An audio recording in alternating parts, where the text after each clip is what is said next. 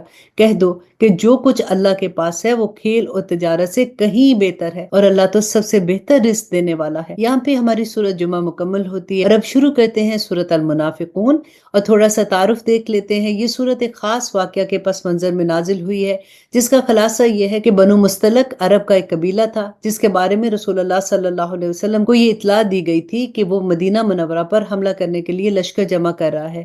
آپ اپنے صحابہ کرام کے ساتھ خود وہاں تشریف لے گئے، ان سے جنگ ہوئی اور آخر کار ان لوگوں نے شکست کھائی اور بعد میں مسلمان بھی ہوئے۔ جنگ کے بعد چند دن آپ وہیں ٹھہرے، ایک چشمے کے قریب پڑاؤ ڈالے رکھا۔ اس قیام کے دوران ایک مہاجر اور ایک انصار کے درمیان پانی پر کسی معاملے پر جھگڑا ہو گیا۔ جھگڑے میں نوبت ہاتھا پائی تک آ گئی اور ہوتے ہوتے مہاجر نے اپنی مدد کے لیے مہاجرین کو پکارا اور انصاری نے اپنی مدد کے لیے انصار کو پکارا، یہاں تک کہ اندیشہ ہو گیا کہ کہیں مہاجرین اور انصار کے درمیان لڑائی نہ ہو جائے۔ رسول اللہ صلی اللہ علیہ وسلم کو جب علم ہوا تو آپ تشریف لائے اور فرمایا کہ مہاجر اور انصار کے نام پر لڑائی کرنا یہ جہلانہ سوچ ہے، اس کی اسلام میں کوئی جگہ نہیں ہے۔ آپ صلی اللہ علیہ وسلم نے فرمایا کہ یہ عصبیت کے بدبودار نعرے ہیں جو مسلمانوں کو چھوڑنے ہوں گے۔ ہاں، مظلوم جو کوئی بھی ہو اس کی مدد کرنی چاہیے، اور ظالم جو بھی ہو اسے ظلم سے باز رکھنے کی کوشش ضرور کرنی چاہیے۔ رسول اللہ صلی اللہ علیہ وسلم کی تشریف آوری کے بعد جھگڑا ختم ہو گیا اور جن صحابہ میں ہاتھا پائی ہوئی تھی ان کے درمیان معافی تلافی ہو گئی۔ یہ جھگڑا تو ختم ہو گیا، لیکن مسلمانوں کے لشکر میں کچھ منافق لوگ بھی تھے جو مال غنیمت میں حصہ دار بننے کے لیے شامل ہوئے تھے۔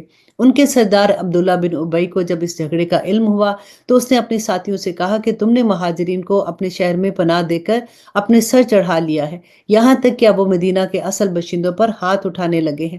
یہ صورتحال قابل برداشت نہیں ہے۔ پھر اس نے یہ بھی کہا کہ جب ہم مدینہ واپس پہنچیں گے تو جو عزت والا ہے وہ ذلت والے کو نکال باہر کرے گا۔ اس کا واضح اشارہ اس طرف تھا کہ مدینہ کے اصل باشندے مہاجرین کو نکال باہر کریں گے۔ اس موقع پر ایک مخلص انصاری صحابی حضرت زید بن ارقم بھی موجود تھے۔ انہوں نے اس بات کو بہت برا سمجھا اور رسول اللہ صلی اللہ علیہ وسلم کو بتایا کہ عبداللہ بن ابی نے ایسے کہا ہے۔ رسول اللہ صلی اللہ علیہ وسلم نے عبداللہ بن ابی سے پوچھا تو وہ صاف مکر گیا کہ میں نے یہ بات نہیں کہی۔ رسول اللہ صلی اللہ علیہ وسلم نے درگزر فرمایا کہ شاید حضرت زید بن ارقم کو غلط فہمی ہوئی ہے۔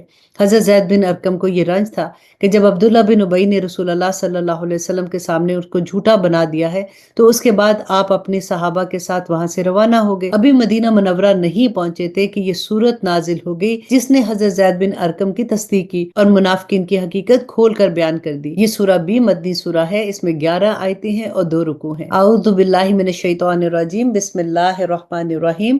اللہ سبحانہ تعالیٰ فرماتے ہیں کہ جب منافق لوگ تمہارے پاس آتے ہیں تو کہتے ہیں کہ ہم گواہی دیتے ہیں کہ آپ اللہ کے رسول ہیں، اور اللہ جانتا ہے کہ آپ واقعی اس کے رسول ہیں، اور اللہ یہ بھی گواہی دیتا ہے کہ یہ منافق لوگ جھوٹے ہیں۔ انہوں نے اپنی قسموں کو ایک ڈھال بنا رکھا ہے، پھر یہ لوگ دوسروں کو اللہ کے راستے سے روکتے ہیں۔ حقیقت یہ ہے کہ بہت ہی برے ہیں وہ کام جو یہ لوگ کرتے ہیں۔ یہ ساری باتیں اس وجہ سے ہیں کہ یہ شروع میں بظاہر ایمان لے آئے، پھر انہوں نے کفر اپنا لیا، اس لیے کہ ان کے دلوں پر مہر لگا دی گئی ہے۔ نتیجہ یہ ہے کہ یہ لوگ حق بات سمجھنے کے قابل ہی نہیں ہیں۔ اور آیت نمبر 4 میں اللہ سبحانہ تعالیٰ فرماتے ہیں جب تم ان کو دیکھو تو ان کے ڈیل ڈول تمہیں بہت اچھے لگیں، اور اگر وہ بات کرے تو تم ان کی باتیں سنتے رہ جاؤ۔ ان کی مثال ایسی ہے جیسے یہ لکڑیاں ہیں جو کسی سہارے سے لگی کھڑی ہیں، یہ ہر چیخ و پکار کو اپنے خلاف سمجھتے ہیں۔ یہی ہیں جو تمہارے دشمن ہیں، اس لیے ان سے ہوشیار رہو، اللہ کی مار ہو ان پر، کہاں اوندے چلے جا رہے ہیں۔ اور جب ان سے کہا جاتا ہے کہ آؤ اللہ کے رسول تمہارے حق میں مغفرت کی دعا کرے تو یہ اپنے سروں کو مٹکاتے ہیں، اور تم انہیں دیکھو گے کہ وہ بڑے گھمنڈ کے عالم میں بے رخی سے کام لیتے ہیں۔ اور آیت نمبر 6، اے پیغمبر ان کے حق میں دونوں باتیں برابر ہیں، چاہے تم ان کے لیے مغفرت کی دعا کرو یا نہ کرو، اللہ انہیں ہرگز نہیں بخشے گا۔ اللہ اکبر۔ اب اس آیت کو ذرا غور سے سنیے کہ اللہ سبحانہ تعالیٰ فرماتے ہیں کہ اے پیغمبر ان کے حق میں دونوں باتیں برابر ہیں، چاہے تم ان کے لیے مغفرت کی دعا کرو یا نہ کرو، اللہ انہیں ہرگز معاف نہیں کرے گا۔ یقین جانو اللہ ایسے نافرمان لوگوں کو ہدایت تک نہیں پہنچاتا۔ یہی تو ہیں جو کہتے ہیں کہ جو لوگ رسول اللہ صلی اللہ علیہ وسلم کے پاس ہیں ان پر کچھ خرچ نہ کرو یہاں تک کہ یہ خود ہی منتشر ہو جائیں، حالانکہ آسمان و زمین کے تمام خزانے اللہ کے پاس ہیں، لیکن منافق لوگ سمجھتے نہیں ہیں۔ کہتے ہیں کہ اگر ہم مدینہ کو لوٹ کر جائیں گے تو جو عزت والا ہے وہ وہاں سے ذلت والے کو نکال باہر کرے گا، حالانکہ عزت تو اللہ ہی کو حاصل ہے اور اس کے رسول کو اور ایمان والوں کو، لیکن منافق لوگ نہیں سمجھتے۔ اور آیت نمبر 9 میں اللہ سبحانہ تعالیٰ فرماتے ہیں ایمان والو، تمہاری دولت اور تمہاری اولاد تمہیں اللہ کی یاد سے غافل نہ کرنے پائے، اور جو لوگ ایسا کریں گے وہ بڑے گھاٹے کا سودا کرنے والے ہوں گے۔ اور ہم نے تمہیں جو رزق دیا ہے اس میں سے اللہ کے حکم کے مطابق خرچ کرو، اس سے پہلے کہ تم میں سے کسی کے پاس موت آ جائے تو وہ یہ نہ کہے کہ اے میرے پروردگار تو نے مجھے تھوڑی دیر کے لیے اور مہلت کیوں نہ دی کہ میں خوب صدقہ کرتا اور نیک لوگوں میں شامل ہو جاتا۔ اور اب اس سورہ کی آخری آیت میں اللہ سبحانہ تعالیٰ فرماتے ہیں کہ جب کسی شخص کا مقررہ وقت آ جائے گا تو اللہ اسے ہرگز مہلت نہیں دے گا، اور جو کچھ بھی تم کرتے ہو اللہ اسے پوری طرح باخبر ہے۔ الحمدللہ، یہاں پہ ہماری سورۃ منافقون مکمل ہوتی ہے، اور اب شروع کرتے ہیں سورۃ تغابن، اور تھوڑا سا اس کا تعارف دیکھ لیتے ہیں کہ اگرچہ بعض مفسرین نے اس سورت کی کچھ آیتوں کو مکی اور کچھ کو مدنی کہا ہے، لیکن اکثر مفسرین نے پوری سورت کو مدنی قرار دیا ہے۔ البتہ اس کے مضامین مکی صورتوں کی طرح اسلام کے بنیادی عقائد کی دعوت پر مشتمل ہے۔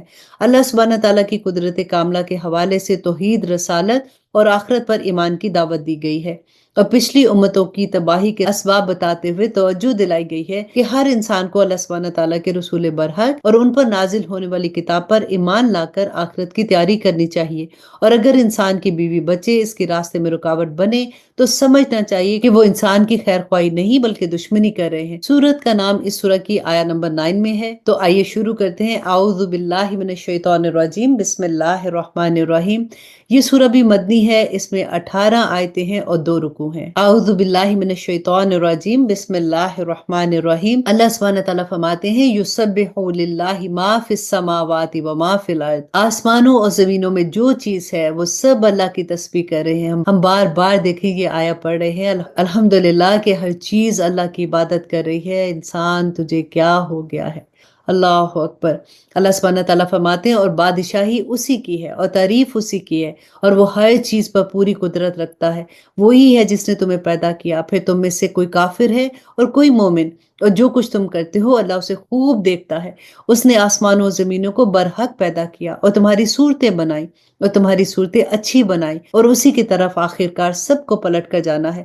آسمان و زمین میں جو کچھ ہے وہ اسے جانتا ہے، اور جو کچھ تم چھپ کر کرتے ہو اور جو کچھ تم کھلم کھلا کرتے ہو اس کا بھی اسے پورا علم ہے، اور اللہ دلوں کی باتوں تک کا حال بھی خوب جانتا ہے۔ کیا تمہارے پاس ان لوگوں کے واقعات نہیں پہنچے جنہوں نے تم سے پہلے کفر اختیار کیا، پھر اپنے کاموں کا وبال چکھا، اور آئندہ ان کے حصے میں ایک دردناک عذاب ہے۔ اور آیت نمبر 6 میں اللہ سبحانہ تعالیٰ فرماتے ہیں یہ سب کچھ اس لیے ہوا کہ ان کے پاس ان کے پیغمبر روشن دلائل لے کر آئے تھے، تو وہ کہتے تھے کہ کیا ہم جیسے انسان ہیں جو ہمیں ہدایت دیں گے؟ غرض انہوں نے کفر اختیار کیا اور منہ موڑ لیا، اور اللہ نے بھی بے نیازی برتی، اور اللہ بالکل بے نیاز ہے، بذات خود قابل تعریف ہے۔ جن لوگوں نے کفر اپنا لیا ہے وہ یہ دعویٰ کرتے ہیں کہ انہیں کبھی دوبارہ زندہ نہیں کیا جائے گا۔ کہہ دو کیوں نہیں، میرے پروردگار کی قسم تمہیں دوبارہ ضرور زندہ کیا جائے گا، پھر تمہیں بتایا جائے گا کہ تم کیا کچھ کرتے رہے تھے، اور یہ اللہ کے لیے تو بہت معمولی سی بات ہے۔ لہٰذا اللہ پر اور اس کے رسول پر اور اس کی روشنی پر ایمان لاؤ جو ہم نے نازل کی ہے، اور تم جو کچھ کرتے ہو اللہ اسے پوری طرح باخبر ہے۔ یہ دوسری زندگی اس دن ہوگی جب اللہ تمہیں روز حشر میں اکٹھا کرے گا۔ وہ ایسا دن ہوگا جس میں کچھ لوگ دوسروں کو حسرت میں ڈال دیں گے، اور جو شخص اللہ پر ایمان لایا ہوگا اور اس نے نیک عمل بھی کیے ہوں گے اللہ اس کے گناہوں کو معاف کر دیں گے، اور ان کو ایسے باغوں میں داخل کرے گا جس کے نیچے نہریں بہتی ہیں، جس میں وہ ہمیشہ ہمیشہ رہیں گے، اور یہ بڑی کامیابی ہے۔ اور آیت نمبر 10 اللہ سبحانہ تعالیٰ فرماتے ہیں کہ اور جن لوگوں نے کفر اختیار کیا ہوگا اور ہماری آیتوں کو جھٹلایا ہوگا وہ دوزخ والے ہوں گے جس میں وہ ہمیشہ ہمیشہ رہیں گے، اور یہ بہت برا ٹھکانہ ہے۔